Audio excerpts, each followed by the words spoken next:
E desta minha apresentação eu trago-vos um tema um bocadinho diferente dos gráficos que é habitual, do tema pelo qual eu sou mais conhecido, o tema da análise técnica. E hoje eu quero falar e quero abordar um tema que é como é que as empresas olham para nós, o que é que elas pensam de nós como consumidores e como é que nós devemos pensar que as empresas pensam. Portanto, basicamente tentarmos vestir o fato, colocarmos no lugar do outro. E esse outro é o empresário.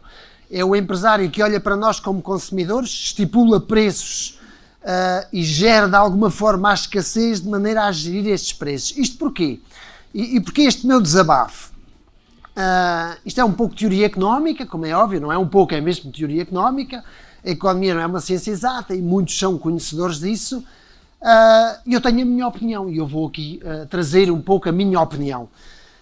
De maneira que há dados que se juntam, hoje em dia a economia também é muito digital e aquilo que eu quero é que nós, quando estamos na rua e olhemos para as lojas e vejamos a prática dos preços, pensemos como é que aquilo chega àqueles níveis de preços. Porque é que estamos a pagar aqueles preços para aquela cesta de bens, não é? Para os nossos bens, sejam essenciais ou não. O que é que eles fazem para chegar a esse nível de preços? Eu vou dar umas pinceladas muito resumidas, vou começar com os gráficos só para exercitar, para quem não estiver mais familiarizado, começar aqui a fazer um género de um jogo mental, eu penso e espero que gostem, e depois vou terminar de uma maneira diferente de olhar para os relatórios das contas das empresas. Uma outra perspectiva também e uma forma de olhar. Então eu vou aqui partilhar um pouco a minha opinião, os meus desabafos, as pessoas são livres de concordar ou não, mas eu quero aqui trazer isto. Então, este senhor que está aqui está a olhar para mim, está a pensar o que é que eu estarei a falar, o que é que eu estarei a dizer, com quem é que eu estarei a falar, com base no meu telefonema, nas informações que eu estou a recolher, que decisões é que eu vou tomar. Porque de facto a informação é uma das melhores ferramentas para se estar neste mundo dos mercados financeiros. Bem, então vamos lá falar aqui um bocadinho da economia, da rua. E porquê é que eu digo a economia da rua? Porque quando nós vamos fazer compras, se vamos fazer compras à Zara, por dar um exemplo, eu vou tentar não fazer publicidade, mas a Zara pertence ao grupo Inditex e o grupo Inditex está a cotar na bolsa. Se nós compramos os nossos bens, a nossa cesta de bens, num Continente, num Pingo Doce, num Lidl, são tudo empresas que estão a cotar na bolsa. Portanto, e é essa perspectiva que eu quero que se perceba, que eu quero transmitir e trazer, porque é uma forma de olhar para o mercado. Porque nós às vezes os preços estão a subir, ok, então se estão a subir, ok, vai-me sair do bolso, mas se calhar também vão as ações subir. Sim ou não? Há muitos fatores que influenciam essa subida dos gráficos, como é óbvio, não é só a subida dos preços dos bens, temos que perceber se há subida nos gastos, e aí a coisa vai dar ela por ela, mas percebermos este exercício ajuda-nos a pensar, ajuda-nos a colocar-nos do outro lado. E também para se quiserem ser rebeldes. Eu também digo isto, os preços subiram do leite 20%, e vocês se quiserem, eu digo isto em tom de piada, dizem na caixa, não pago. Então a inflação é 10%, subiste 20% porquê? Não é? Portanto, não pago. Quer dizer, não vamos fazer isto, fazemos má figura, mas a verdade é que está também, e é isso que eu quero aqui trazer, nós também somos responsáveis por aceitar essa subida de preços de alguma forma. Porque eles sobem, deixamos que os preços subam e as pessoas refilam, mas não reclamam, porque há duas diferenças. Refilar é fazer essa de rebelde, reclamar é ter uma ação perante essa atitude da subida do preço. E o mercado depois percebe, mas as pessoas não estão a comprar porque eu subi o preço e depois vão descer. Porque isto é um mercado da oferta e da procura, ok? Então vamos lá. Eu trouxe aqui primeiro, imaginem que isto é um terreno agrícola e eu para exercitar vou tentar fazer isto de forma resumida, mas tentar que todos percebam. Vamos imaginar que isto é um terreno agrícola, temos aqui morangos e temos ali melancias. Temos que plantar neste terreno agrícola isto, ok? E em função do período, da estação, nós plantamos morangos ou melancias. Temos que perceber o que é que o público nos está a pedir. Então, se os morangos, a empresa dos morangos estiver a cotar na bolsa ou a empresa das melancias, se calhar vamos pôr melancias, vamos olhar para as empresas das melancias no verão. Eu posso dizer aqui alguns disparates, não sou muito entendido nisto, se calhar O morango também é da mesma altura, não sei, mas acho que sim, que se come morangos também nas duas alturas. Mas não interessa, para dizer, isto que eu vos trago aqui, este terreno agrícola é a fronteira de possibilidades de produção. Quer dizer, é a minha fronteira, é o limite até onde eu posso produzir. E eu tenho aqui, vamos supor, 6 metros quadrados, e ou utilizo os 6 metros quadrados para melancias, ou divido 3-3, ou 5-1, etc. Ok? Pronto, este é o exercício. Mas vamos ver isto como se vê realmente, por exemplo, na economia, não é? Vamos pôr nesta linha do Y nas melancias e na horizontal do X os morangos. Para quem entende isto, sabe que isto é ordenada na origem e as abscissas. Portanto, ok. O que é que isto quer dizer? Isto quer dizer que, olhando para o terreno que está ali em cima, eu posso escolher este ponto aqui, e se eu escolher este ponto aqui, quer dizer que eu estou a plantar 3 morangos e estou a plantar 3 melancias. É o meu limite, eu não posso ir para o terreno do vizinho, porque senão ele mete-me um processo. Ok? É assim que se olha para isto. Mas também, já agora, aproveito, imaginem no tempo em que havia um homem por cada máquina. Imaginem aquelas máquinas de tiar antigamente, em que é uma pessoa para cada máquina. A leitura é a mesma. A leitura é a mesma. Se temos 3 máquinas e 3 trabalhadores, somos eficazes na produção daquela indústria. Se temos 4 máquinas e 2 trabalhadores, há uma máquina que está parada. Se temos 4 trabalhadores e 3 máquinas, se calhar temos que prescindir de um trabalhador. Ok? Pronto. Este era o exercício primeiro para começarmos a olhar para isto. Porquê? Porque este exercício está nos mercados entre o que nós consumimos e aquilo que nos é entregue. E isto que nós consumimos é visto naquele gráfico. Portanto, vamos ver a linha do Y à esquerda e nós estamos habituados nos mercados financeiros a ver à direita o preço, porque o mercado anda da esquerda para a direita. Então, eu só queria exercitar isto para explicar esta primeira fase. E isto acontece. Então, vamos lá. Vamos esquecer agora as máquinas, os homens, os morangos, as melancias e vamos ver isto em termos de produto. Agora temos um produto e temos o preço de um produto. E temos aqui o preço, 3, 6, um mero exemplo, e temos aqui a quantidade. Portanto, eu posso comprar um máximo de 3 unidades se ela custar 500. Ok? Portanto, se a quantidade diminuir, é porque o preço está mais alto. Se a quantidade aumentar, é porque o preço está mais baixo. Eu compro mais quando há um menor preço, compro menos quando há um maior preço. Ok? Bem, então vamos pegar agora num gráfico em que ainda não tem absolutamente nada. Ok? Este é o caminho. Mas vamos colocar a nossa cesta de compras e vamos pôr o leite, os ovos, etc. Não é? E esta é a nossa pendente. É a do consumidor. E agora aponta com uma seta para baixo. Pois é, porque nós pagamos e sai-nos do bolso. A pendente é negativa. E a pendente é negativa porque quanto mais alto for o preço, menor é a quantidade. É este o exercício que temos que fazer. Quanto menor for o preço, maior é a quantidade. Ok? Bem, agora aqui já vamos começar a entrar em desacordo. É que o produtor, o vendedor, tem uma pendente positiva. Porquê? Porque a ambição dele é o céu é o limite. Ou seja, ele quer vender, quanto mais vender, a um preço superior ele vai querer vender. Este é o exercício, nós temos que saber que ele pensa assim. E nós, muitos de nós, somos empresários e pensamos também assim, porque nós somos empresários, somos consumidores, mas não seja, somos empresários da nossa própria casa, a nossa própria economia, ok? E também queremos pensar assim, se por exemplo pensarmos no nosso salário, podemos usar esta reta. Quer isto dizer que para quanto mais horas eu trabalhar, mais eu quero cobrar. O exercício é o mesmo, ok? Muito bem. Então, só que acontece um fenómeno muito interessante. É que nós vemos os preços a subir, porque nós estamos a comparar a nossa cesta de bens, está ali o nosso carrinho de compras, vemos os preços a subir e isso começa-nos a preocupar. E o produtor, quem nos vende o produto, está a olhar para os preços, para a nossa interação, que é isso que eu quero aqui, portanto, passar. Ele está a ver o que é que nós fazemos, está a estudar o nosso comportamento. Compramos mais, compramos menos, vou experimentar subir 10 cêntimos. O café, 70 cêntimos. Agora é muito fácil encontrar sítios em que um café custa 1 euro. Ninguém olha.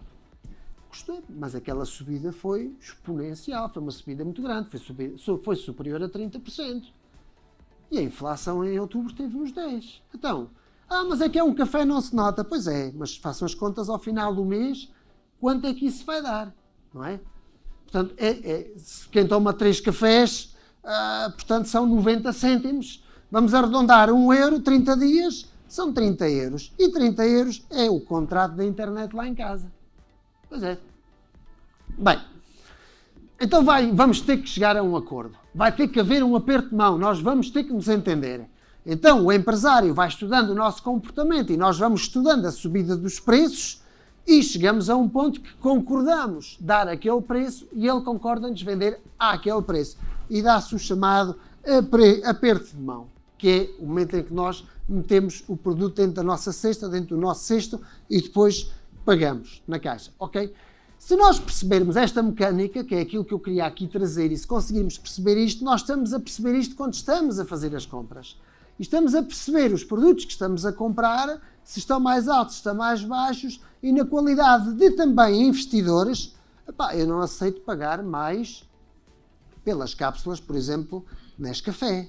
Nescafé é da Nestlé, acho que não estou a dizer uma asneira, é da Nestlé. Vai sair mais caro, vou beber o café mais caro, mas quando chegar a casa vou ver como é que estão as ações da Nestlé. Já que põe os preços mais altos, eu quero ver se isto realmente se vai subir, vou ter que fazer hedging ao meu café, ou seja, eu vou ter que ganhar no mercado aquilo que eu vou pagar a mais por café. Pronto, não estou a dar nenhuma recomendação, estou a partilhar um desabafo. É para perceberem só o exercício que eu quero aqui fazer. Ok? Bem, então vamos trazer isto para números, agora colocando os números no gráfico. O nossa cesta, vamos às compras, ao preço de 30 nós compramos uma unidade, mas ao preço de 10 nós compramos 3 unidades. Esta é a nossa reta, é a reta do consumidor. E esta é a reta do produtor. Uma unidade vende a 10, 3 unidades vende a 30.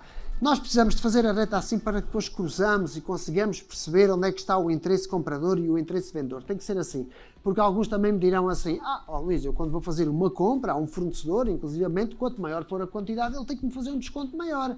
Também é verdade, mas depende do produto.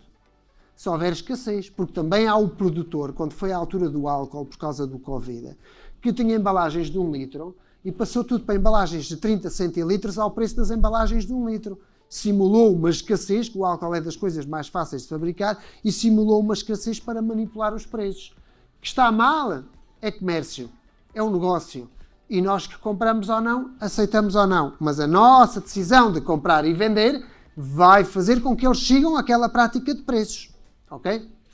Pronto, então é importante perceber. Agora comparamos as duas, depois de comparar as duas, vemos a cruzar e qual é que foi o acordo? O vendedor quer vender a 33 unidades, mas eu a 30 só compro uma unidade, 3 unidades só dou 10.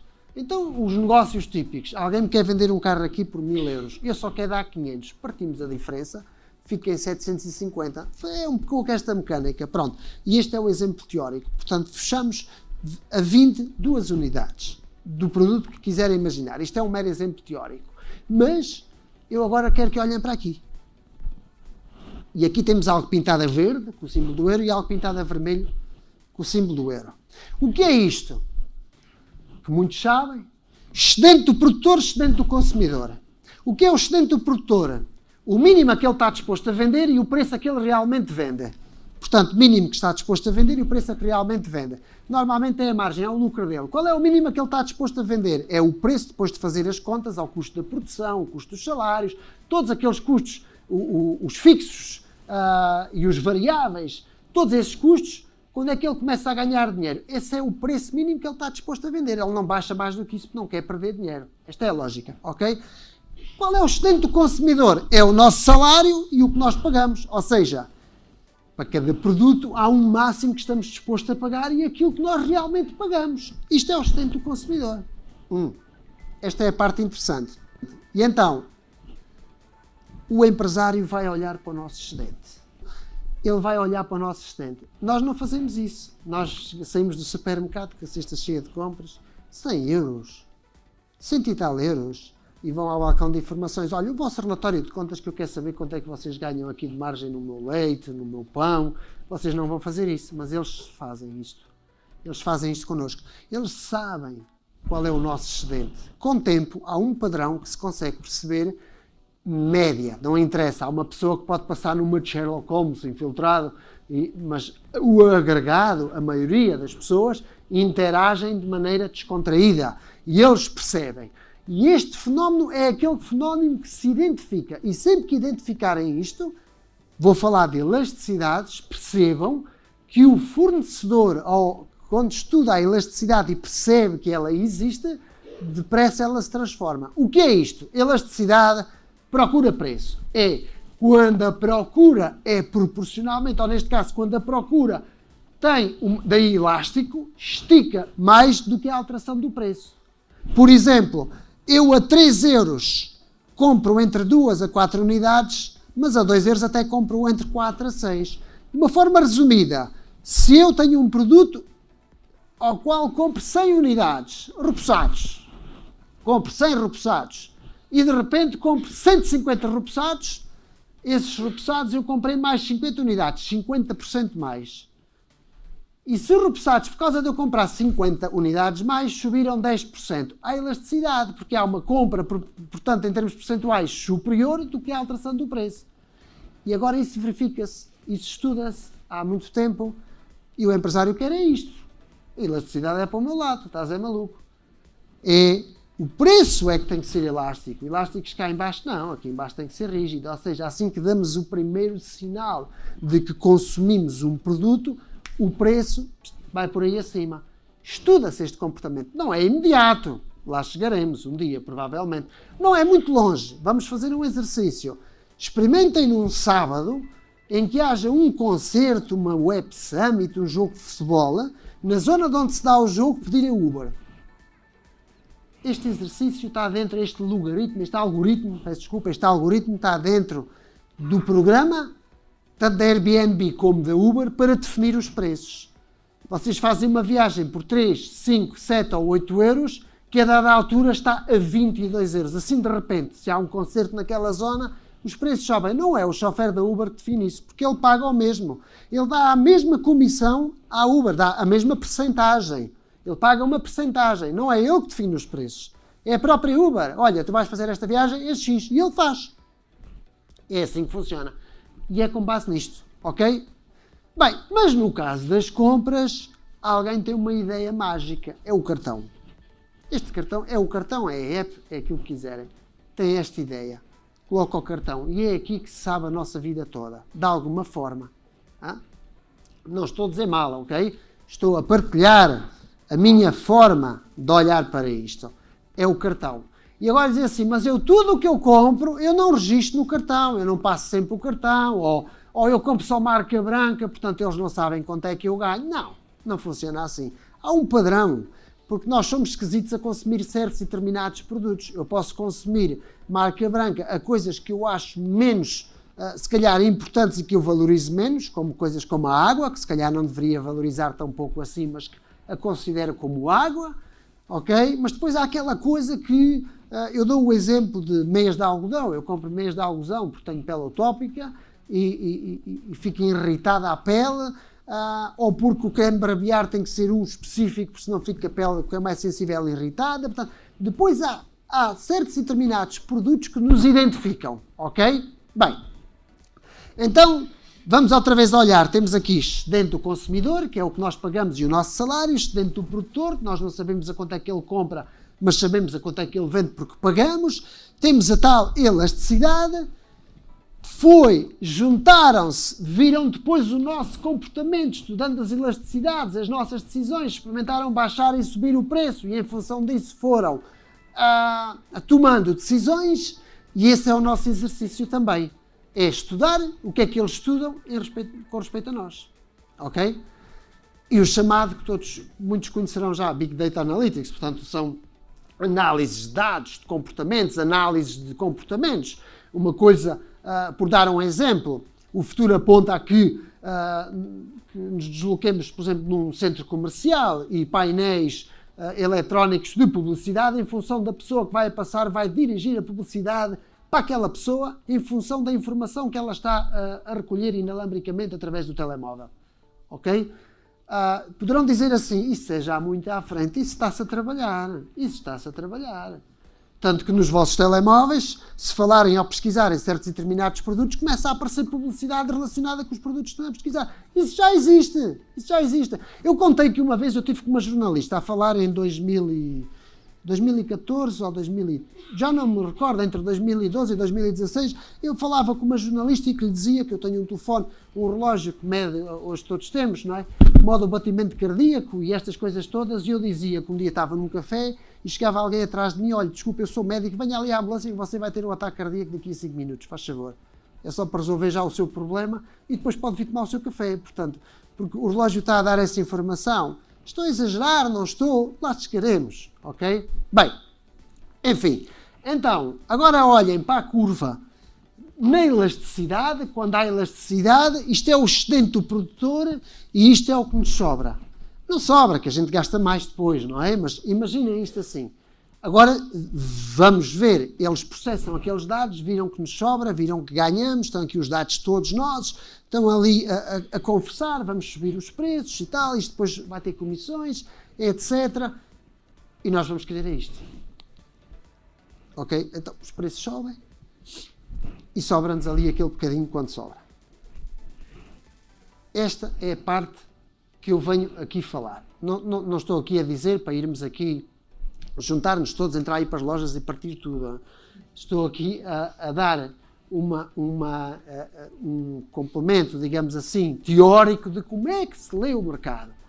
Portanto, não somos só nós temos que interpretar as empresas, queremos fazer decisões, queremos tomar decisões, queremos entrar em mercados, interessam-nos os mercados, mas é importante estarmos do lado do empresário e perceber também que é para não estarmos, para termos as mesmas ferramentas. Se pensarmos como é que eles pensam, se calhar tomamos boas decisões, os preços subiram, quer lá subir, olha, eu até tenho dessa empresa umas ações e ela também subiu na faturação, ok? Não quer dizer que vai ser assim, porque normalmente não funciona assim, porque uma grande cadeia de supermercados não fatura só o leite, não ganha só sobre o leite, tem uma série de produtos e o negócio às vezes é o aluguer das prateleiras, ok? Mas pronto, eu quero é trazer a pincelada teórica, ok? Bem, então o que se passa é isto e e este fenómeno registava-se. Eu lembro-me de passar nos centros comerciais e ver as pessoas com sacos de compras antes do Natal, mas nas duas mãos montes de sacos. E agora esse fenómeno não se verifica assim tanto.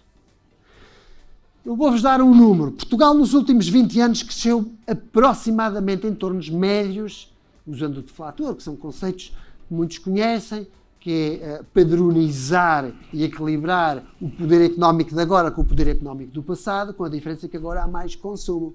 Como há mais bens, consumimos mais bens e eles duram menos tempo, já não se compram carros como o que eu tenho que faz 1 milhão de quilómetros, a verdade é que as pessoas consomem mais. E então, na verdade, a economia num todo cresceu aproximadamente 2%, não foi mais do que isso. Não foi muito mais do que isso. Há números bonitos que pintam o quadro, mas temos que ver é o crescimento real. E o crescimento real é deduzirmos a esse crescimento do PIB, do Produto Interno Bruto, o que é que nos custa a nós adquirir as coisas. Não é? Pronto. Bem, então, temos o nosso salário, lemos os dados, para depois passar a ser aquilo que nos sobra. Portanto, o nosso salário real é o que nos sobra. Ok? E depois cá está o nosso salário. Quando nós fazíamos as compras com base nesta decisão, a elasticidade era assim, processam-se os dados e passa a ser assim. Parece que estou aqui a passar a informação do que estamos a falar dos maus da fita, dos empresários, mas não é essa. Eu só quero provocar o exercício da mente. Temos então aqui os impostos no meio. Não é bem como eu disse. Temos os impostos, temos a estada, porque a calçada foi colocada na rua, os semáforos, temos os polícias, temos os médicos, temos todas essas pessoas que recebem salário dos nossos impostos e que têm que ser remuneradas. E que deviam ser mais bem remuneradas. Não, mas isso já são outros debates que não é o meu. E então, na verdade, o preço está aqui no meio, que este é chamado ponto ótimo, o ponto onde se cruza a ordem, mas na verdade nós compramos a este preço, porque aqui vamos dizer que está o IVA, e o vendedor, na verdade, vende a este preço. Porque aqui está, por exemplo, o IRC ou o IRS. Impostos diretos, impostos indiretos, taxas, etc. Há qualquer coisa como 4.000 taxas neste país. 4.000 diferentes taxas. Mas não estamos aqui para falar de fiscalidade. Bem, volta-se a olhar para os dados, porque agora aparece um interveniente novo, que é o Estado, que nos provoca e que nos quer entregar a troco dos nossos impostos, o bem-estar. Portanto, os impostos foram criados com o princípio de equidade, equilibrar os rendimentos entre os que ganham menos e os que ganham mais. Ok? Agora vamos fazer este exercício. Depois de eu dizer aqui, teoricamente, como é que eles mais ou menos pensam, agora vamos passar a esta fase. Vamos nós olhar para as empresas. Porque nós temos que ver como é que eles pensam e como é que interagem em relação a nós, para a interação deles influenciar na nossa cesta de bens. E é isto que nós já percebemos uma parte e agora vamos perceber a outra. Não é só subir e descer preços, é o mercado onde estamos inseridos. Mas, entretanto, há uma coisa que também temos que pensar. As empresas também são clientes de outras empresas. As empresas também consomem produtos, matérias-primas, entre outras, não é? Os chamados produtos intermédios, que são os que entram no meio até ao bem final. E também temos que olhar que as empresas também olham para o lado do consumidor e do produtor, porque elas também são consumidoras. E dando aqui um exemplo daquilo que eu falei, porque é que eu falei na teoria da oferta e da procura, é para fazermos o mesmo exercício que faz uma companhia aérea como a Ryanair, como a EasyJet, como outra companhia qualquer, onde muitas vezes se ouvem imensas mentiras. Mas não venho aqui para falar disso, mas para dizer onde é que eu vejo que algumas coisas não estão tão bem assim, é que, por exemplo, o preço das matérias-primas subiu. Infelizmente, por causa da guerra. Se não fosse por causa da guerra, ia haver outra desculpa. Os preços estavam muito baixos e eles tinham que os subir. Ok, porque fica a sensação no ar de que no período do Covid só ganharam 2 ou 3 e os outros dizem, temos que armar aqui uma coisa qualquer porque também queremos ganhar, agora é a nossa vez. Dá essa sensação. Não estou aqui a fazer uma série Netflix, mas fica assim um bocado esse sabor, não é? Bem, como é que a Ryanair faz para esta subida de preços? Vai aos mercados. E vai aos mercados fazer um chamado hedging, cobertura, provocar a descida. Ou de que forma é que ela provoca a descida? A descida ela provoca fazendo compras também dessa matéria-prima. Então, basicamente, a Ryanair vende, ou a EasyJet, ou qualquer outra companhia, vende os bilhetes que nós vamos usar para viajar e se calhar eu compro esse bilhete com 3 meses de antecedência. E passado 2 meses os preços do combustível começam a subir e a Ryanair diz assim, vou perder dinheiro porque eu vendi ao Luís um bilhete a 9,90€, como eu já fiz algumas viagens a esse preço. Eu não vou ganhar dinheiro. A margem que eles têm destinada sobre esse bilhete comercializado, uma parte, pois existem modelos econométricos que se fazem, por cada euro ou dólar de variação no petróleo, qual é o impacto que tem na margem do meu bilhete. E essa percentagem, essa variação é aplicada em hedging, porque os futuros foram criados com uma base de seguros. Os futuros, quando apareceram nas matérias-primas e etc., foi para dar cobertura ao produtor, porque o trigo vem uma tempestade e o trigo vai toda a vida, não é? E ele já não vai vender. Então, se ele se proteger no mercado de futuros do trigo, ele não vai vender, mas o que vai ganhar, se vai estragar muito trigo, vai haver menos, vai haver escassez. Se há escassez, há aumento dos preços. Se há aumento dos preços, os contratos futuros sobem e ele vai ganhar o que investiu nos contratos futuros para compensar a colheita. Esta foi a base e a origem. Mas depois nós olhamos para aquilo, isto é tão giro, eu não tenho trigo, mas eu também quero. E entramos, por exemplo, por dar um exemplo. Então, este exercício é feito. E este exercício é feito, como eu dizia, com modelos que eles desenham, modelos econométricos, que eles desenvolvem, fazem os seus cálculos, seria tema para uma outra palestra, não é? Então, falando português, nós temos que agarrar o touro pelos cornos, ou seja, nós temos essa possibilidade, com muito cuidado, devemos olhar, mas não seja para a forma como eles o fazem. Porque se eu comprar ações da Ryanair, se calhar perceber se eles têm uma prática de cobertura, se calhar eu continuo, eles estão-se a proteger, eles estão a fazer um bom trabalho porque continuam a ter boas contas. Eu não quero fazer esse trabalho de me cobrir nos mercados, não vão dar aqui a comprar ações de produtoras do leite nem nada, mas se calhar é importante perceber se eles o fazem. Por isso é que o preço do petróleo sobe e depois há trimestres que fecham, o preço do petróleo fechou e o trimestre fechou com 43 milhões de lucros. Como é que isto aconteceu se eles estavam todos a queixar da subida dos preços? Porque eles interessam-lhes a margem utilizada na venda do bilhete. O combustível não é um investimento que eles façam, é uma cobertura ao negócio deles. E nós temos a nossa cesta de bens e podemos usar e fazer um pouco a mesma mecânica, ou bem estudar o comportamento deles, ou bem fazer isto. Bem, então, outro aspecto que é muito importante perceber é que quando nós olhamos para as empresas ou é por cartões, ou é pelo telemóvel, ou sabem quais são as nossas decisões. E com base nessas decisões conhecem um pouco o nosso padrão e direcionam os produtos com base nesse padrão. E nós também podemos fazer o mesmo, também podemos pesquisar as empresas. Qual é outro exercício que nós temos que fazer?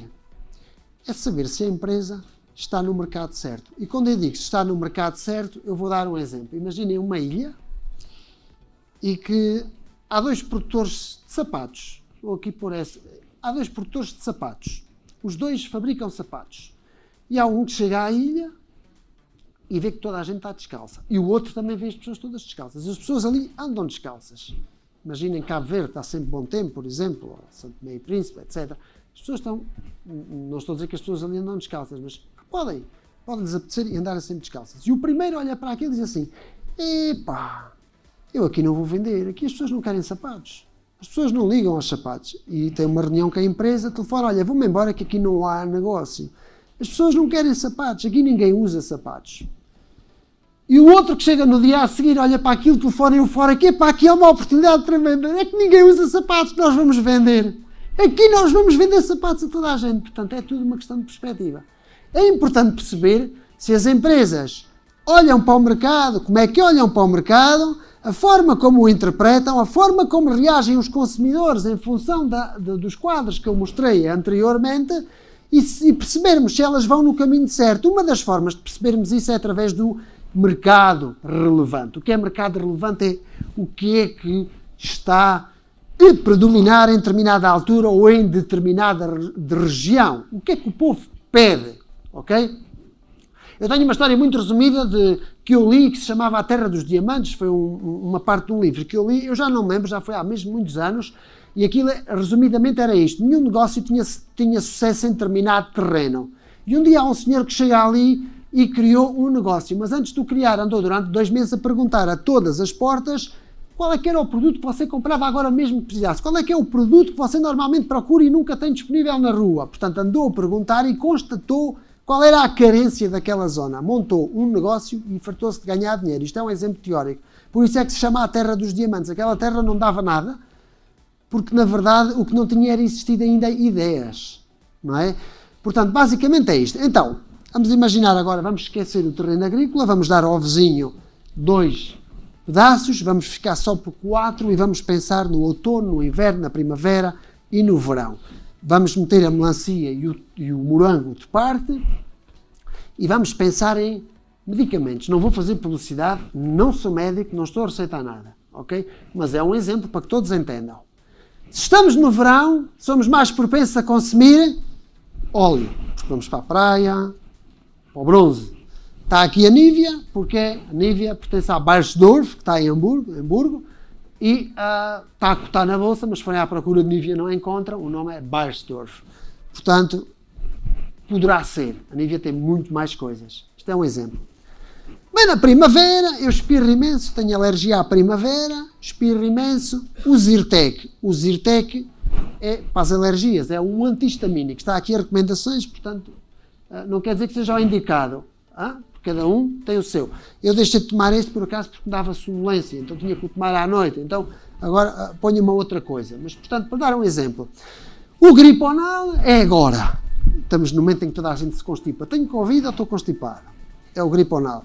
Há o C-Grip, há muitos outros. Porquê é que eu pus o griponal e não pus o C-Grip? Não sei qual é a empresa do C-Grip agora, mas a griponal sei que é a Merck, uma empresa a cotar na Alemanha. Ok? E uma a cotar na Espanha, a Sanofi, Victan. O Victan é bom para aquela fase antes de terminar o inverno. Imaginem, mês de janeiro, fevereiro, está nublado ou está a chover, as pessoas gastaram o dinheiro todo no Natal, no Ano Novo, estão a pagar as prestações do cartão de crédito, estão super deprimidas, e eu preciso de adormecer um bocadinho o cérebro. Então o Victan é mais, se calhar mais propenso. Okay? Estou a dizer algumas piadas, mas para que se perceba a mecânica. Ok? Não estou a dizer para tomarem nada disto, porque há alguns, inclusive, eu acho que podem necessitar de receita médica. Ok? Portanto, atenção. Bem, e esta é a tal fronteira de possibilidades de produção. Agora vamos vestir a gabardina do empresário. Agora somos o empresário. E cada um de nós tem uma farmácia. Qual é o produto nesta altura que está na frente da prateleira? é o Griponal. Portanto, uma variedade, 5 unidades desta primeira variedade. Desta segunda variedade, 4 unidades. O Victan. Porque o Victan não tem data. As pessoas podem estar tristes o ano todo se lhes apetecer. Portanto, não tem data. O Zyrtec há sempre pessoas com alguma alergia. E no inverno, o óleo para o sol também pode fazer sentido, porque há pessoas que gostam de ir. Não tarda no Brasil, é verão, Cabo Verde está sempre bom tempo. Portanto, isto é a nossa prateleira. Isto é a nossa prateleira da nossa farmácia. Então, não estou a dizer para agora irem comprar ações da Merck, nem para irem comprar em janeiro e fevereiro ações da Sanofi. Não, estou a provocar o exercício da mente. Porque isto temos que fazer com todos os produtos, com todas as empresas. Este exercício, na minha opinião, deverá ser feito. Um exemplo, eu a semana passada viajei até ao Porto, mas esta viagem é uma viagem muito frequente, por mim e por muita gente, Lisboa-Porto. Podemos fazer de avião, de autocarro, de comboio, bicicleta, a pé, de carro, etc. Não é? Pronto. Estas empresas, o mercado relevante delas são pessoas que viajam. Neste trajeto específico, a Ryanair tem um mercado relevante por cada rota. Por cada rota. E o mercado relevante da Ryanair são pessoas que querem pagar preços low cost. Já a TAP são pessoas que querem viajar e há pessoas que querem viajar com melhor comodidade, daí que há a primeira classe. A Ryanair não tem essa distinção. Então a Ryanair tem só um foco. Pessoas que querem viajar a um preço económico. Ok? E se nós fizéssemos um exercício e a linha férrea são pessoas que viajam dentro desta linha, que podem ir até Braga e podem inclusive vir deste Faro. Mas neste trajeto o mercado mais relevante é o trajeto Lisboa-Porto, Porto-Lisboa. Ok? Isto para se perceber. E vou fazer aqui um exercício só. Temos aqui a rede de expressos. Isto é um exercício, estes preços estão desatualizados. Isto é a rede de expressos. Com quem compete a rede de expressos? É que o exercício é este e é interessante porque a rede de expressos ou uma empresa de autocarros faz viagens de autocarro, mas compete com a dos comboios. Porque tem os preços da segunda classe dos comboios. Ok? Portanto, o mercado relevante destas duas é o mesmo. Quais é que optam por uma e quais é que optam por outra? Optam por uma quem quer ir mais cómodo e tem mais necessidade, ou existe a probabilidade de ter mais vezes necessidade de ir à casa de banho e pode-se deslocar, tem melhor mobilidade no comboio, comparativamente à dos preços. Não é? Ok. Já a primeira classe do comboio compete com alguns bilhetes de avião. Eu já cheguei a fazer de avião mais barato ainda do que qualquer autocarro e comboio. Portanto, isto é só para se perceber como é que as empresas competem entre elas. E quando fazemos diversificação, às vezes não estamos a fazer diversificação, porque estamos em empresas diferentes que servem a mesma utilidade. Porque o que é importante aqui perceber é a utilidade última que nós recebemos da empresa que nos fornece determinado serviço. A nossa necessidade última. E já vou fazer um exercício para que se perceba. Mas, primeiro, comparamos novamente que a TAP, de facto, que a rede de expressos não compete com a primeira classe do comboio, pode competir só para quem queira aquele preço inferior. E quem não quer estar à espera de check-in, porque às vezes a viagem teoricamente é mais rápida. A viagem é 1 hora, é 50 minutos, sim, e o tempo com que se tem que chegar ao aeroporto de antecedência, e o tempo do check-in, e o desembarcar, e apanhar o metro lá quase na Maia e ir até ao Porto. Se calhar é quase tanto como o expresso, em alguns casos. Portanto, todo este exercício deverá ser feito. Agora aparece um novo player no mercado, que é a Flixbus. Eu não estou a fazer publicidade, mas para se perceber que está a competir com a rede expresso. Isto é bom ou é mau? Isto é bom para o consumidor. É bom para o consumidor. Mas se isto provocar despedimentos naquela empresa, vai haver mais gente que com essa necessidade, depois, eu vou falar nesse exercício mais à frente, é que este preço é o preço de agora. Para tentar ter o poder de mercado. E quando tiver, e se este player desaparecer do mercado, estes preços vão subindo através daquelas curvas que eu mostrei da oferta e da procura e depois vão chegar ao mesmo destes. E depois vai-se chorar e dizer assim: bendito tempo da Rede Expressos, faltava-nos cá para fazer concorrência que agora fazem o que querem, anunciam a casa de banho está sempre fechada e etc. Não é? É que depois é assim que acontece no mercado, não é? Só para percebermos esta fase última, de percebermos o mercado relevante, esta parte interessante, eu pus aqui a McDonald's, e não estou a fazer publicidade, mas estou a pôr exemplos que se deram, que eu verifiquei e que eu contrastei. A McDonald's, quando a bolsa está a cair, desde fevereiro e etc., a esta parte, manteve-se sempre lá em cima. O preço dos menus, o preço dos lados, não houve alterações. Ou seja, a McDonald's não utilizou o fator inflação para subir os seus preços. E no que utilizou foi mínima a margem. O que é que aconteceu? O excedente do consumidor, aquela parte verde que nós víamos, não foi afetada para aquele que é consumidor da McDonald's. Não perdeu consumo. E, inclusivamente, levou a uma outra prática. Os que subiram preços de outras cadeias fizeram com que os consumidores desta passassem a consumir nesta, porque esta não alterou os preços. Não alterou os preços. Efeito de substituição. Ou então efeito de rendimento. Por estar a ganhar, em termos práticos e reais, menos, ou seja, não lhe subiram o salário, mas sobra-lhe menos porque subiram as cestas de bens, ele vai para este lado. Por exemplo, esta prática levou a que os investidores se apercebessem. E nós temos que fazer esse exercício. E esse é o exercício que eu quero provocar. Porque é que há pessoas que têm em casa cápsulas de café que custam 20 e 30 cêntimos e vão beber o café à rua que custa 70 cêntimos ou 1 euro? Umas porque não estão em casa e num shopping com um mercado relevante são pessoas que estão a trabalhar naqueles escritórios ou que estão de compras e não vão a casa beber um café na cápsula deles, querem ser servidos ali. Outros, por baixo da casa deles têm um café, têm cápsulas e têm a máquina lá, mas vão ao café, porque a miúda que lá está a servir até é gira. E o mercado relevante é pessoas que querem ir ver uma mulher bonita. E o mesmo acontece para um rapaz. Se o rapaz for interessante, as mulheres querem ver homens bonitos. Ou pessoas, que isto também acontece. Há uma vez eu fui a umas bombas da gasolina e a forma como fui atendido, o rapaz, desejo-lhe um excelente e um ótimo dia, foi assim uma coisa deste género. Uma pessoa fica bem disposta, logo de manhã ouve isto, uma pessoa, essa energia, olha, onde é que vamos a testar hoje o carro? Vamos ali que o rapaz é simpático. Ora, rapariga. Isso tudo conta. E isso também é mercado. Ok? Bem, vou pegar num exemplo prático para percebermos mais uma vez só, para ultimarmos esta fase das decisões, para depois perceber que isto existe no mercado. As empresas também são alvo de análise. Esta água que todos conhecem foi um exemplo real de uma água que teve sucesso, teve nas prateleiras, a um preço equilibrado com os outros preços da concorrência, mas dando uma imagem e uma ideia de ser superior, porque se destacava o 9.5. É a parte alcalina da água, não é? Não tardou muito tempo para que houvesse uma marca branca dessa mesma água. O que é que aconteceu? Este produtor colocou nas prateleiras o seu produto, foi estudado e visto nos cartões cliente que as pessoas compravam e que gostavam daquele produto, e há marca branca deste produto e não de uns outros, tão conhecidos usando cores amarelo e azul, como pode ser a Fastio, e etc. Não é? Este comportamento, os produtores também são analisados. E depois, chega a um certo ponto, já só há as de 1,5 litro. As de 5 litros é raro o sítio onde há.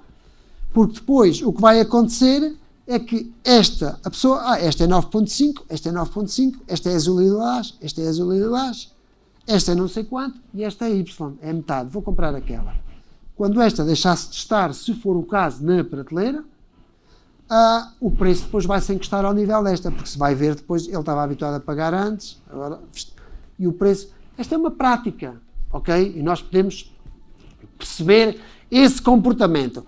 Um exemplo prático que existiu há alguns anos, esta parte foi este exemplo, da Amazon, uma grande empresa, muito sucesso. Esta Amazon, que concorria com a Barnes, ou concorre, mas por apresentar. A Barnes foi fundada em 1873 como editora de livros, abriu a sua primeira loja em 1917, em 2008 já tinha 800 lojas, portanto, mercado físico. Já a Amazon foi fundada 121 anos depois, é atualmente a maior vendedora virtual do mundo. Começou como vendedora online de livros, começou a vender os livros, mas online, e expandiu-se rapidamente, diversificando os seus produtos. Bem, perspectivas aqui a considerar. A Barnes, o mercado da Barnes, são pessoas e só pessoas que querem ler.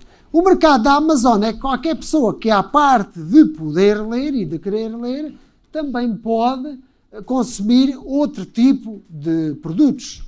A Barnes são pessoas que querem um livro e olham para ele apenas como uma opção. Querem um livro. Podem querer um livro de filosofia, de economia, de direito, mas querem um livro. Eu sou daqueles que gosta de folhear um livro. Mas para a Amazon pode ser tanto um bem, um livro, pode ser outro produto qualquer, pode ser um bem inclusivamente complementar ou intermédio. O que é que eu quero dizer com isto?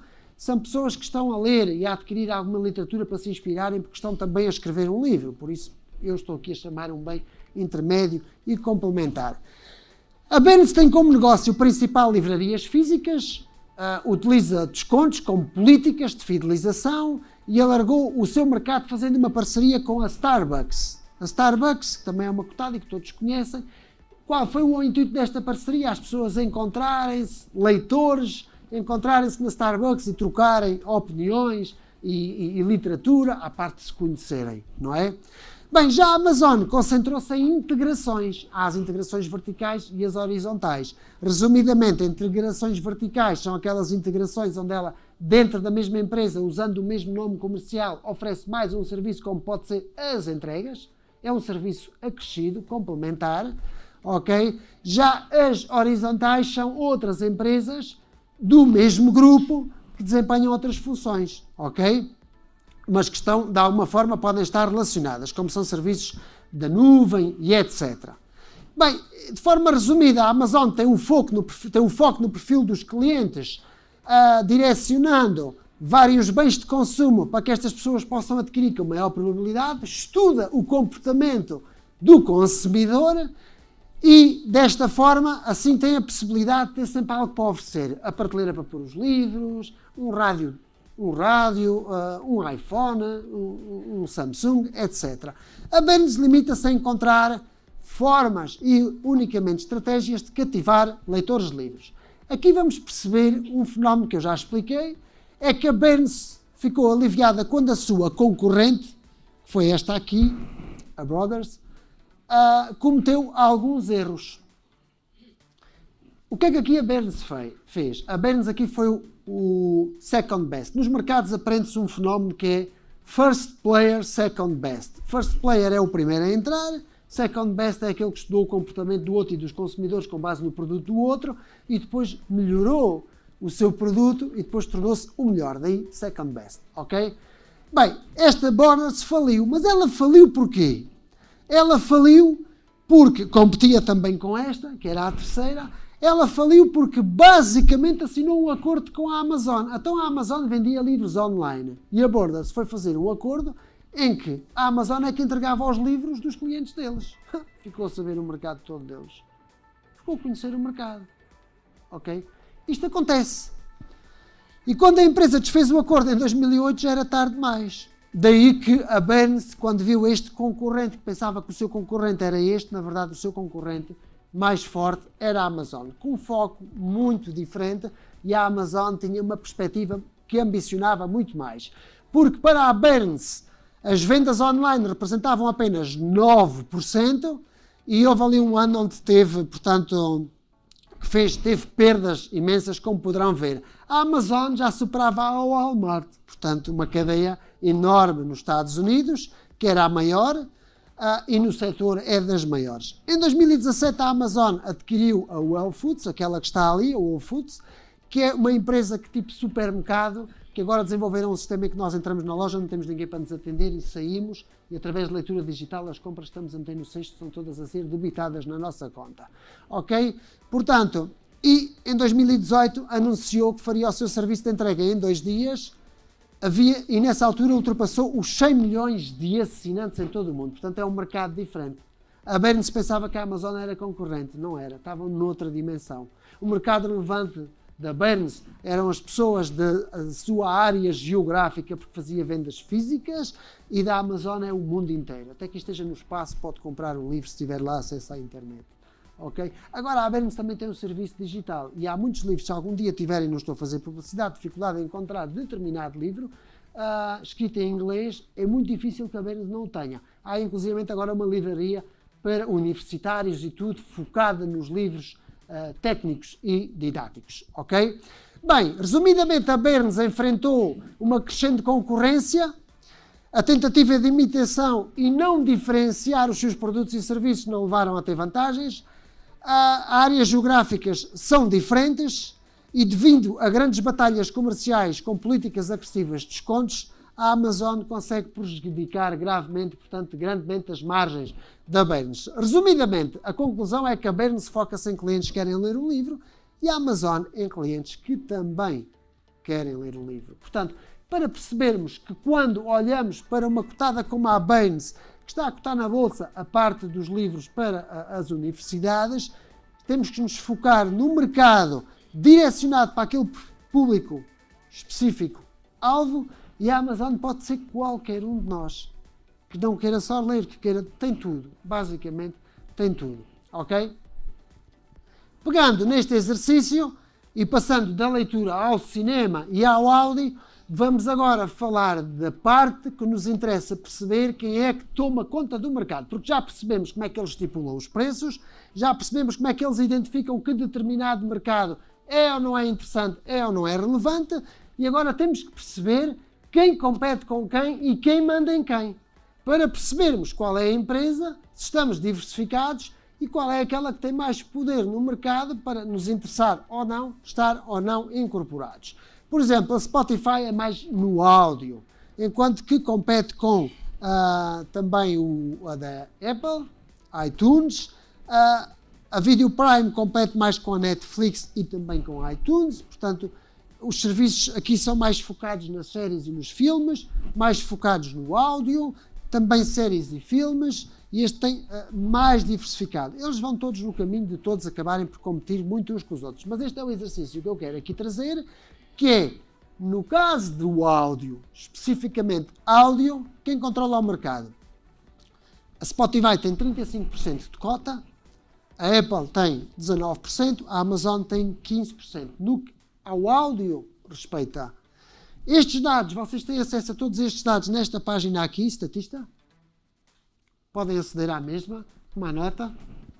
É gratuita até determinado nível. Se fizerem parte de alguma universidade ou algum estabelecimento de ensino, através do login, através desse estabelecimento, conseguem ter um acesso praticamente ilimitado. E aqui diz, por exemplo, por cada minuto o que é que se passou na internet em 2020. A análise é 2020 porque é mais interessante que a de 2022, porque as pessoas estavam mais em casa por causa dos confinamentos e conseguiu-se perceber as alterações dos comportamentos de 2019 para 2020. Ok? Daí que é muito interessante, mas podem ir consultar atualmente e começar a perceber. E porquê é que este exercício é giro?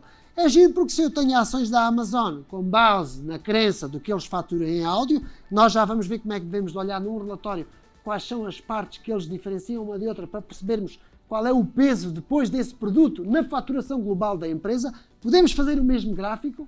Imaginem, áudio, cinema, componentes eletrónicos, livros.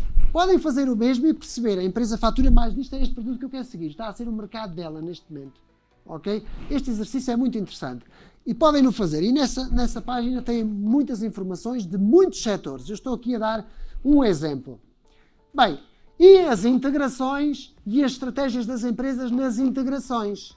Porque também há as integrações, neste caso, por exemplo, a Microsoft fez uma integração dentro da empresa ao oferecer o Nokia. Portanto, na altura adquiriu a Nokia. E eu com isto, para vos dizer que o sucesso não está somente em boas integrações no mercado, como a Amazon tem algo muito diversificado. Ter muito e depois não ser ágil a fornecer esse produto, também por vezes não ser eficiente, não traz resultados. O caso, a Microsoft, eu digo, proponho-me a dizer que aprendeu com a Apple neste conceito, que foi, mas sim também a ser-se rápido a sair quando as coisas não acontecem. Um dos segredos de Steve Jobs não era só ser visionário, era quando algo não funcionava, sair imediatamente e não pensar no dinheiro que se investiu naquele produto. Era rápido assim, essa foi a diferença. Ele quando entrou e quando criou a empresa lançou determinados produtos, um em nome da filha que não teve grande sucesso, mas fartou-se de dizer aos investidores baixem o preço, eles não baixaram, inclusivamente prescindiram dos serviços dele, mais tarde foram-no buscar. E das primeiras ações que ele tomou é que ele não pestanejava na hora de ter que prescindir de algo. Porque não está a funcionar, não é? Porque esse é um dos segredos também de não prejudicar o nosso sucesso futuro. E isso acontece quando estamos nos mercados financeiros, algo que está a ganhar um bocadinho, fechamos logo aquela posição e quando está a perder é lá de recuperar. E aguenta-se, esperam. Ok? E a ação tem que ser a mesma. Eu desenhei um plano, eu tinha um plano em mente, eu entrei neste preço com perspectivas de vender a este, mas estipulei qual era o nível onde eu fechava a posição se ela chegasse àquele nível. Não é? Portanto, se não o fizer, se não for rápido, estou ali a sacrificar-me todos os dias a acordar mal disposto. Bem, então, este uso de toda esta informação para fazermos todas estas análises são importantes. Então, temos que fazer uso de toda esta informação para fazer uma escolha, portanto, assertiva. E todo o exemplo que eu disse agora, vamos vê-lo em números, pegando num exemplo. Então não nos seguem com a base no que nós fazemos nos nossos telemóveis, não seguem a nossa vida com base nas nossas decisões dos pagamentos que fazemos através dos telemóveis. Se não querem, comprem um telefone antigo, como aqueles Nokias antigos e isso tudo, e ficam descansados. Mas depois não têm acesso a chamar um Uber, nem nada dessas coisas, ok? Mas agora vamos comparar aqui umas empresas e vamos estudar este mercado. E como é que ele se estuda? Uma das formas, perceber que mercado estamos a falar. Estamos a falar de um mercado que nos oferece produtos de busca. Existem produtos de credibilidade, de experiência e de busca. Produtos ou bens, chamem como quiserem. Um exemplo de um bem de credibilidade é, por exemplo, um medicamento. Nós compramos o Griponal se estamos constipados, o Benuron se nos dói a cabeça, porque é credível, está associado aquilo a de que vai provocar aquele efeito que nos vai tratar. Isso é um produto de credibilidade, não é? Um bem de experiência é um bem como ir ver um filme de cinema. Eu vou experimentar, mas não sei se vou gostar. Eu vou apanhar um táxi, não sei se vou gostar do serviço. Ou vou apanhar um Uber, não sei se vou gostar do serviço. Vou comprar aquele livro, vou comprar para capa, será que é bom? É um bem de experiência, se estiver lacrado. Se não tiver, também pode ser de busca, como é o caso do telemóvel. Porquê? Porque este percepcionamos, nós chegamos às prateleiras, nos grandes centros e podemos experimentá-los e ver. Por isso é de busca. Nós pesquisamos, experimentamos, testamos e depois decidimos. E como vamos falar destes bens, vamos falar das fases que os mesmos têm. Tem a primeira fase, que é a fase em que ele é introduzido no mercado. Tem a segunda fase, que ele está de vento em popa, a crescer. Tem a fase da maturidade e, normalmente, nesta fase, os gestores já começam a pensar na diferenciação. A oferecer alguns produtos complementares que possam segurar-nos e agarrar-nos. Ele é as capas protetoras, ele é os fones, ele é alguns complementos que nos vão segurando dentro daquela tecnologia. Ou é porque é tablet, que este é um dos que se abre, etc. E depois temos a quarta e última fase, que todos lutam para não chegar lá. Algumas empresas, como foi o caso da Nokia, chegou a essa fase que foi a fase, vamos dizer assim, do declínio, não é? Então, percebermos isto é percebermos se a empresa onde nós nos vamos alocar ou posicionar está no momento indicado para eu me posicionar. E não na fase dos descontos, que é depois da maturidade. Ok? Bem, então vamos olhar para este gráfico. Portugal. Portugal está aqui de 2020, vamos pôr de 2020 a 2022. Temos aqui Samsung, Apple, Huawei, Xiaomi, etc. Vamos nos fixar nas concorrentes mais diretas. Samsung a azul, a cinzento, Apple. Ok? A Samsung esteve quase sempre na frente. E a Apple passou agora no último mês. Estes gráficos vocês podem nos ir buscar aqui. Estes dados vocês podem ir buscar aqui. Para telemóveis, para computadores, para browsers, para antivírus, coisas relacionadas com a tecnologia, podem tomar nota que têm acesso a isto aqui. Contas e resultados e tudo. Temos o caso da Europa, por fazer uma comparação, porque nós queremos saber, vamos entrar na Apple, porque a Apple está a vender mais iPhones em Portugal? Se calhar temos que ver no mundo inteiro, porque o seu quanto é que Portugal representa para a faturação global da Apple. Esta análise, para quem quer, pode a fazer. Quem não a quer, segue os gráficos, segue as tendências, que os preços normalmente têm descontado essa análise que alguém fez por nós. Portanto, é meter o stop nos últimos mínimos e pronto. E se o mercado der a volta, ninguém soube ler aquilo, ou o mercado teve uma reação qualquer e eles saíram, nós saímos também, nós somos mais espertos. Não é? Portanto, isto é assim que se interpreta. Estados Unidos, claramente a Apple lá em cima, a Samsung cá em baixo, comparativamente a quem tem o poder do mercado, porque depois há o controle do mercado, não é? Aqui neste caso temos a Ásia, é a Samsung que está por cima da Apple, ok? Aqui está a competir ali, que é mundialmente, isto é a competição, isto é a nível mundial. Vejam que está ali muito coladinho, ok? E depois estão as outras todas. Isto é um exemplo da Ucrânia, isto foi só curiosidade minha, vamos ver a Ucrânia, como é que está a Ucrânia. Quem é que lá está a prevalecer? Xiaomi. E a Apple está a começar a encostar-se à Samsung. Tenho aqui a China, para percebermos que a Huawei teve um problema. Os Estados Unidos, o Trump, quase baniu a Huawei, mas na China a Huawei lidera e a Apple está a apanhá-la. Portanto, supostamente vigiavam a vida de toda a gente através dos dispositivos deles por causa do 5G. É uma coisa que ninguém faz, que é vigiar a vida das outras pessoas. Portanto, a nível tecnológico, isto são os dados, a faturação, as unidades, peço desculpa, isto são as unidades, em milhões, isto são 27 milhões. A Apple neste momento está aqui, portanto aqui estava em janeiro com mais unidades, aqui também está, ok? Portanto, isto pode-se tirar daquela página, depois podem lá tirar o Excel disto, e aqui, porque vamos falar da concentração das empresas, porque eu depois quero aproveitar esta parte. Temos Portugal, temos Europa, temos Ásia, temos o mundo e temos os Estados Unidos. Porquê é que está C4, C3 e C2? O índice de concentração. O que é isto? É o poder do mercado. Lá em cima são 4 empresas que controlam praticamente o mercado. Na Europa são 3 empresas que controlam praticamente o mercado. Quando elas juntas têm uma fasquia igual ou superior a 70%, controlam o mercado dessas 3 empresas.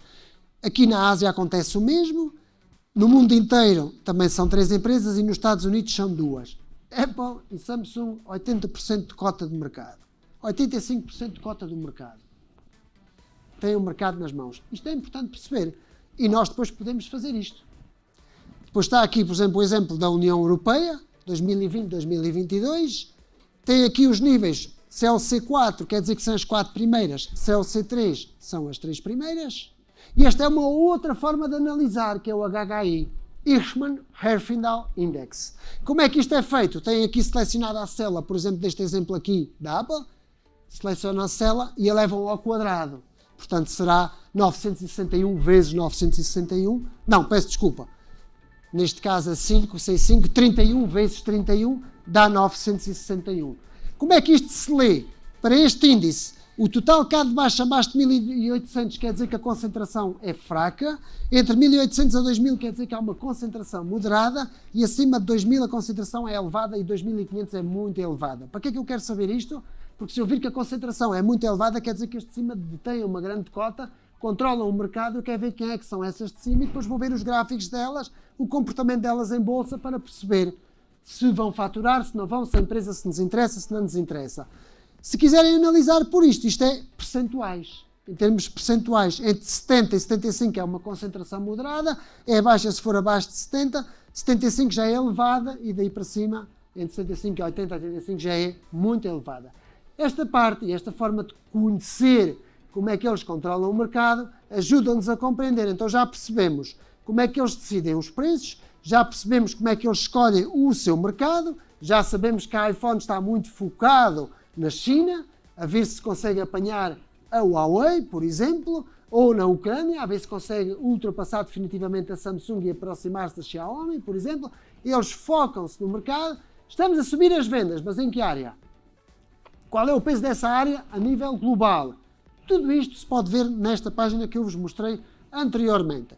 E esta análise nós fazemos-la nas empresas. Esta análise fazemos-la nas empresas. No quê? Na capitalização. Nós depois vamos à capitalização das empresas. E como é que fazem isso? Já vos mostro onde é que vão buscar os dados para poderem fazer uns gráficos bonitos como estes. Ok? Esta empresa que aqui está é a Microsoft. Aqui temos a capitalização da mesma, depois temos o dividendo que ela paga e ali é o PER. Ok? Basicamente, o que nos interessa e aquilo que eu quero falar é disto. Free Float. Estes são os que têm maior peso na empresa, a Vanguard Group e a BlackRock. E agora o que é que nós concluímos disto? Que o Free Float é o que está a ser transacionado no mercado de forma livre, o que todos nós compramos. Nós temos 85% das ações disponíveis no mercado. Portanto, se todos nos reunirmos, trocarmos e criarmos um grupo aqui no WhatsApp, podemos todos manipular o mercado e estes senhores vão levar uma grande castada. Não é assim, porque é muito difícil, mas percebermos que aqui devemos ver a perspectiva um pouco talvez ao contrário, que é, na minha opinião, quanto maior for o free float, mais imparcial é aquela oscilação, menos alvo, está menos sujeita a que a interação destes dois que representam quase 15% influenciam nos preços. O posicionamento destas empresas é sempre um posicionamento muito longo prazo. Eu acho que não devemos estar preocupados com isso. Vão ver a Vanguard Group e a BlackRock são as maiores quase em todas. Esta que está aqui ao lado, não tem o nome em cima, mas é a Amazon. Está ali Jeff Bezos com 12%. Neste caso aqui, ter alguém que toma uma decisão, que só a decisão dele vale mais do que a dos outros dois juntos, é preciso perceber como é que essa pessoa decide, porque a votação dele tem mais peso do que a dos outros dois para as tomadas de decisão das decisões da empresa. Porque esse é um dos segredos de Warren Buffett. Toda a gente fala de Warren Buffett e o Oráculo Obama e não sei o quê, mas a verdade é que ele tem sucesso, não é só porque tem um olho, é porque ele altera a mecânica na empresa. Ele chega lá, olha, tu vais para a rua, eu quero aquele que é mais competente.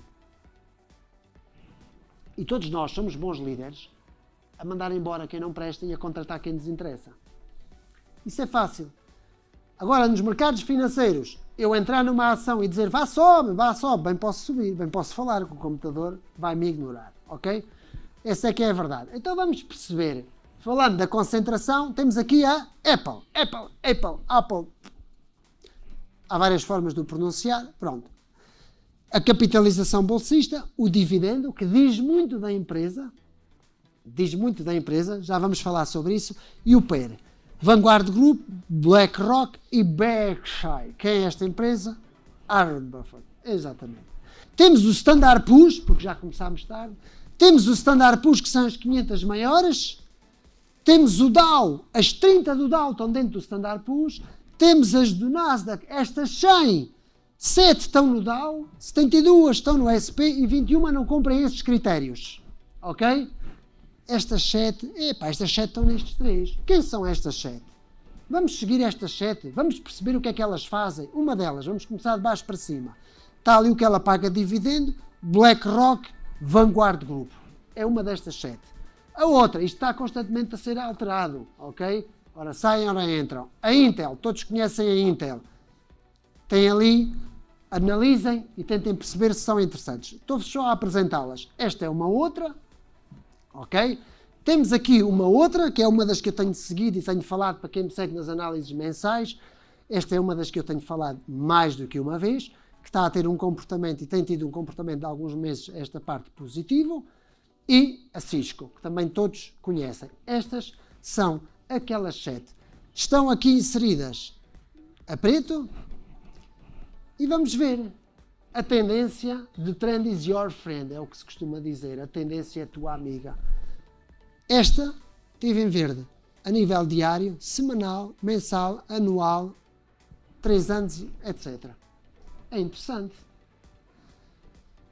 Temos a Amgen também, na última semana e no último dia é que teve em negativo, mas tem tido uma tendência diária. Olhar para isto e depois olhar também para as que têm um comportamento positivo, como a Johnson & Johnson, por exemplo, como a de Travels, como a Walmart, olharem, fazerem este exercício, porque estes exercícios devem ser feitos. Há também quem pensa assim, está tudo em verde, como o mercado está a cair, e estes sentados em verde são estes que vão cair, eu vou comprar os que caíram mais e vou shortar ou entrar vendedor nos que subiram mais. Isso normalmente não é assim, não resulta. No longo prazo, não resulta. Então, e falámos do Warren Buffett, e o Warren Buffett disponibiliza, esta imagem vem deste site, porque eu achei que a imagem era muito gira, e este senhor realiza, está ali, Berkshire Hathaway Portfolio Tracker. Está disponível na internet esta informação. Ele faz anualmente um relatório que já está disponível o deste ano. Podem não ler, são algumas páginas, mas vale a pena porque ele fala do que é que ele pensa que vai acontecer, qual é a perspectiva dele para os mercados, quais têm sido as decisões na empresa dele e também tem depois acesso a tudo o que ele tem. Ele tem 40% na Apple, do seu portfólio, ok? Isto é as empresas que ele tem e se vocês forem seguindo o posicionamento, está aqui, quanto é que ele tem, ok? Portanto, isto são 345 bilhões, metido nestas empresas todas, e depois vocês cheguem, por exemplo, esta. Olha, tem isto. Saiu, entrou, tem mais de um mês para o outro, tem menos de um mês para o outro. Estas decisões ajudam-nos a compreender. Então todos queremos ser como ele, se ele disponibilizar a informação, é só seguirem. É que a perspectiva dele é diferente. Esta informação tem atraso, não está em tempo real. Ok? Ele não vos vai ligar a dizer que vai comprar. Mas a informação esta que eu vos trago aqui é da Apple outra vez, porque o que estou a resumir é da Apple. Não estou a dizer que é para comprar essas da Apple. Estou-vos a dar aqui um exemplo.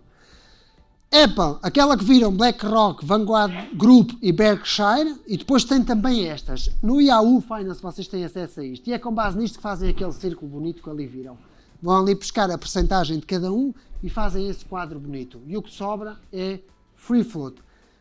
Depois também têm estes que utilizam e desenvolvem produtos estruturados com base nas ações da Apple. Portanto, a Apple entra dentro destes produtos estruturados e é importante perceber quando este deixa de estar e passa a estar outro, porque há rotação de carteiras e isso às vezes diz-nos que o mercado deixou de estar ou não relevante. Ok? Essa parte é importante. Vamos pescar também, porque eu quero dar um exemplo de algo que se deve ver e algo que não se deve fazer e que se deve ver que não se deve fazer. Vamos entrar então na Apple e vamos ver. E cá ao fundo de tudo temos ali investidores. Temos acesso a toda esta informação. Temos aqui já do terceiro trimestre deste ano. Clicamos ali e vamos ver estes senhores. Estes senhores interessa-nos conhecê-los. Interessa-nos saber o que eles fazem, porque vamos ver os passos que eles dão. É essa parte que eu vos trago aqui. Vamos ver os passos que eles dão. Escolham um qualquer, depois lá em casa façam este exercício. Eu agora seleciono aqui o Luca. Seleciono aqui a Catarina, por dar um exemplo, e vamos ver o que eles fazem. O Luca cá em cima e aquela senhora era a Catarina, está aqui. A última incorporação ou saída, quantas ações ela tem da empresa e qual foi a última vez que ela fez um movimento de entrar ou de sair. Então, se eles estão dentro da empresa, são obrigados a comunicar as decisões deles perante as ações que eles têm da própria empresa. Eles acreditam nos produtos quando entram ou não acreditam quando saem, mas esta informação está disponível. E esta informação é valiosa, porque diz aqui o que é que eles fizeram. Se exerceram direitos sobre um produto derivado ou estruturado, a data em que o fizeram. Uma recente que temos aqui é de 27 de outubro, do Luca. Está ali o número de ações, ou negociadas ou vendidas. Vocês vão ver e têm acesso a isto. Portanto, entram na lista de insiders. No Yahoo Finance tem acesso a esta informação. É valiosíssima, ok? É valiosíssima. Dentro da página da Apple podem chegar aqui e clicar neste PDF, ou também podem escrever para esta pessoa aqui e peçam coisas, que eles respondem. Tem uma pessoa só para isto. Tem aqui os vários trimestres para fazerem comparações. Entram no relatório, vamos pegar no exemplo do último relatório. Vamos ver, porque agora vamos ver qual é o produto mais vendido de iPhones. Quanto é que vendeu naqueles anos? Subiu as vendas ou desceu as vendas? Macs, iPads e outros serviços. E se fizerem as contas, percebem que o produto mais vendido é o iPhone e o segundo produto mais vendido são os serviços. São serviços, como serviços de cloud e etc. Não é os Macs nem os iPads, são os serviços. E depois, eu aqui só pus a descrição, o que é que eles falam em relação ao iPhone, mas eles fazem esta descrição para todos eles e conseguem perceber qual é o mercado relevante, qual é o produto que está na berra, ok? Temos aqui também por zonas o que eles estão a faturar e onde é que eles estão a crescer e a decrescer. Depois vão ver qual é o peso dessa zona em relação ao resto do mundo para perceber se vai ter impacto na cotação das empresas. É um dado interessante de analisar. A nível do grosso das margens, isto tudo está disponível, é informação gratuita. E é as partes, e eu hoje aquilo que vos trouxe foi com base na análise e numa das formas de olhar para o mercado e a forma como olhar para estes relatórios. É muito interessante, mas não deixem de olhar para este. Este aqui é muito interessante. Diretores, executivos, e esta gente ganha quanto? E qual é o impacto disto? Isto é interessantíssimo. Aqui não há práticas que se as acham bem ocultadas. Vamos pegar um exemplo agora, sair da Apple, porque já mostrei como é que deve ser visto, e vamos pegar um exemplo real. Um exemplo que eu vou buscar, por exemplo, para um destes livros, por exemplo, isto são coisas que são publicadas na página da reguladora, por exemplo, em Espanha, na Reuters, na Thomson Reuters, isto está disponível, com algum atraso. Vamos buscar aqui neste exemplo, ACS, conhecem a ACS? Concorrência, vamos dizer assim, o mesmo que a Mota-Engil em Portugal. Só que o presidente da ACS é o Sr. Florentino Pérez, presidente do Real Madrid, ok? Está aqui, qual é os salários deles? Isto é milhões, Isto que aqui está é 30 milhões e 850 mil. Deles todos, não é? Eles não ganham 30 mil euros, todos juntos. Aquilo é milhões, ok? Agora vamos fazer um exercício. Vamos começar por dividendo. 6,35. Qual é o nível das taxas de juros atualmente? Se anda na ordem dos 2%, mas vamos dizer que vamos colocá-lo entre 1,75 a um máximo de 3,25. Previsões. Já estou a lançar as minhas previsões até onde ele se poderá esticar no médio prazo, vamos dizer 1 ano e meio vista. Minha perspectiva, ok? Se eles pagam um dividendo superior à taxa de mercado, porque é que querem remunerar os investidores desta forma?